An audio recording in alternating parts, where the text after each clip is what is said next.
जय श्री कृष्ण दोस्तों, किशोरी क्रिएशन से मैं सपना शर्मा आप सभी का हार्दिक स्वागत करती हूँ आपके अपने चैनल पर। दोस्तों, आज के वीडियो में मैं आपके लिए कार्तिक मास महात्म्य के 11वें दिन की कथा लेकर के आई हूँ। इससे पहले के 10 अध्याय के वीडियो जो है मैंने मेरे चैनल पर डाले हुए हैं। आप उनको मेरे चैनल पर जाकर देख भी सकते हैं और श्रवण भी कर सकते हैं। आइए सुनते हैं कार्तिक मास महात्म्य के 11वें दिन के अध्याय।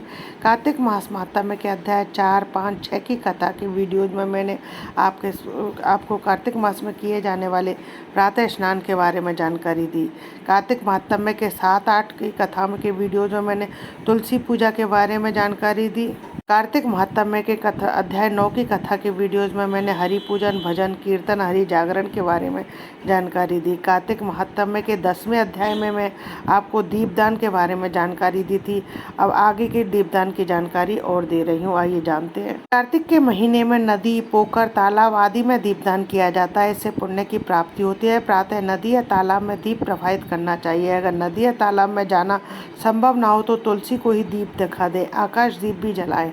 आकाश दीप जलाने के लिए संध्या के समय प्रतिदिन एक लंबे बांस के ऊपरी सिरे पर दीप प्रज्वलित कर बांस को खड़ा कर दें तथा रात्रि पर्यंत जलाएं। ऐसा नियम लेकर के आप कार्तिक स्नान शुरू होने से लेकर पूर्णमासी तक निभाएं। अब आगे के दीपदान की जानकारी अगले अध्याय में देंगे। आइए सुनते कार्तिक मास महात्म्य के 11वें दिन की कथा के अध्याय में हम जलंधर का विष्णु भगवान से युद्ध तथा वर की प्राप्ति का वृत्तांत जानेंगे। इससे पहले के 10वें अध्याय में हमने जाना कि जलंधर जो है दैत्यों का राजा बनकर के पृथ्वी पर राजा करने लगा। जब जलंधर को सागर मंथन के बारे में पता चलता है तो उसे बहुत क्रोध आता है और वह अपने एक दूत को जो है इंद्र के दरबार में भेजता है। जलंधर का दूत इंद्र की सभा में जाकर के कहता है कि मैं जलंधर का दूत हूँ, मुझे जलंधर ने भेजा है, आप समुद्र मंथन का कारण बताएं।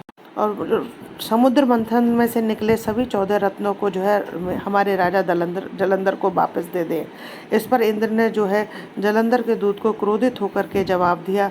जब दूत जलंधर को जाकर के इंद्र की सभा का सारा वृत्तांत बताता है, जिसे सुनकर के जलंधर ने क्रोध में भरकर जो है स्वर्ग पर आक्रमण कर दिया। दैत्य और देवताओं में घोर युद्ध हुआ। अंततः देवताओं को जो है वहां से भागना पड़ा। देवता जाकर के जो है सुमेरु पर्वत की कंदराओं में छुप गए। जलंधर ने जो है अमरावती नगरी पर अपना राज्य अधिकार कर लिया। वह स्वर्ग पर भी आधिपत्य जमा लेता है। जब जलंधर को कुछ समय बाद पता चलता है कि सभी देवता जो है सुमेरु पर्वत की कंदराओं में छुपे हुए हैं तो वह शुंभ निशुंभ महादैत्यों को बुला करके वह देवताओं को जीतने के लिए निकल पड़ता है। आइए अब आगे का वृत्तांत जानते हैं। नारद जी बोले, इंद्रादि देवता ने उन दैत्यों को अपनी ओर आता देखकर भयभीत हो विष्णु भगवान की स्तुति करने लगे। देवता बोले, कच्छ, मच्छ आदि रूप धारण कर भक्तों के दुखों को दूर करने वाले ब्रह्मा, विष्णु, शिव आदि रूप में जगत का पालन एवं संहार करने वाले तथा गदा, शंख और पद्म और चक्र धारण करने वाले आपको जो है हमारा नमस्कार है। लक्ष्मीपति, असुर निकंदन, गरुण नायक, पीताम्बरधारी, यज्ञादि क्रियाओं के भोक्ता, हे शरणागत वत्सल, हम आपको बारंबार नमस्कार करते हैं। दैत्यों से संतापित मनुष्यों के दुखों का नाश करने के लिए वज्ररूप तथा शेषनाग की सैया पर शयन करने वाले सूर्य, चंद्रमा, यह 2 नेत्रधारी आपको बारंबार नमस्कार है। नारद जी बोले, जो मनुष्य इस संकट नाशक स्तोत्र को पढ़ेंगे वे हरि भगवान की कृपा से कष्ट नहीं भोगेंगे।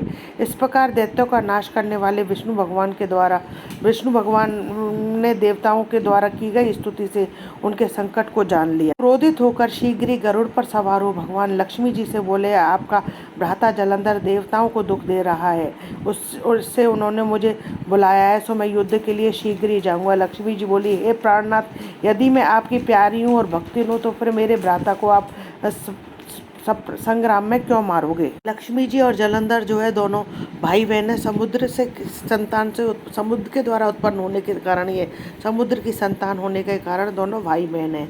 श्री भगवान बोले, शिव जी के अंश से पैदा हुआ ब्रह्मा जी के वरदान और आपकी प्रीति से ये जलंधर हमारे मारने योग्य नहीं है। नारद जी बोले, यह कहकर गरुड़ पर बैठकर शंख, चक्र, गदा और पद्म को धारण करने वाले चतुर्मुखी विष्णु जी देवताओं की स्तुति कर रहे थे, वहां पर पहुंचे। इसके बाद अरुण के छोटे भ्राता गरुड़ के पंखों की वायु से और बादल से उड़ाए गए दैत्य आकाश में मेघों की तरह भ्रमण करने लगे।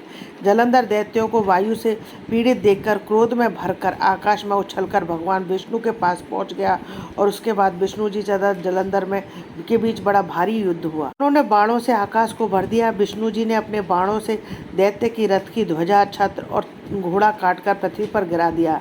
एक बाण उसके हृदय में मारा, उससे संभल कर फिर उस दैत्य ने बहुत शीघ्र उछलकर गरुड़ के माथे में गदा मारकर उसको पृथ्वी पर गिरा दिया। विष्णु जी ने हंसकर अपने खड़ग से उसकी गदा काट दी। तब उसने विष्णु जी के हृदय में जोर से घूसा मारा। फिर वे दोनों बलि आपस में भाव युद्ध और मल्ल युद्ध करने लगे। उनकी भुजाओं के घूसों से और घुटनों की मार से पृथ्वी शब्दायमान हुई। ये दोनों बहुत देर तक अच्छी तरह युद्ध करते रहे। तब मेघ जैसी गंभीर वाणी से दैत्यराज से विष्णु भगवान बोले, मैं तेरे पराक्रम से बड़ा प्रसन्न हूँ। तू वर मांग, नहीं देने योग्य वरदान भी तुझको दूंगा। जलंधर बोला, हे विष्णु, जो आप मुझ पर प्रसन्न हो तो मेरी बहन लक्ष्मी और अपने गणों सहित मेरे घर में रहो। नारद जी बोले, बहुत अच्छा कहकर भगवान देवगणों, देवताओं और लक्ष्मी जी समेत जलंधर के नगर में पधारे। महाबली जलंधर देवताओं के अधिकारों पर दैत्यों को स्थापित करके पृथ्वी पर आ गया। देवता, गंधर्व और सिद्ध इन सबकी बहुमूल्य रत्नों के समान सभी उत्तम वस्तुओं को अपने अधिकार करके तथा देव, गंधर्व, सिद्ध, सर्प, राक्षस, मनुष्य इन सबको अपने नगर राज्य में बसाकर त्रिलोकी का राज्य करने लगा।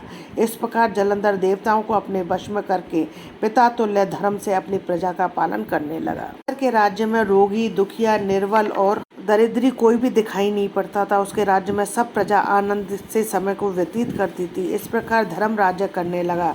नारद जी बोले, एक बार उसकी राज्य लक्ष्मी देखने के लिए और भगवान विष्णु की सेवा करने के लिए मैं भाग गया। आगे का वृत्तांत 12वें अध्याय में जानेंगे। तीसरी कार्तिक मास महात्म में 12वां अध्याय संपूर्णम। दोस्तों, यदि आपको मेरा ये वीडियो पसंद आए तो प्लीज़ मेरे वीडियो को ज़्यादा से ज़्यादा लाइक और शेयर करें।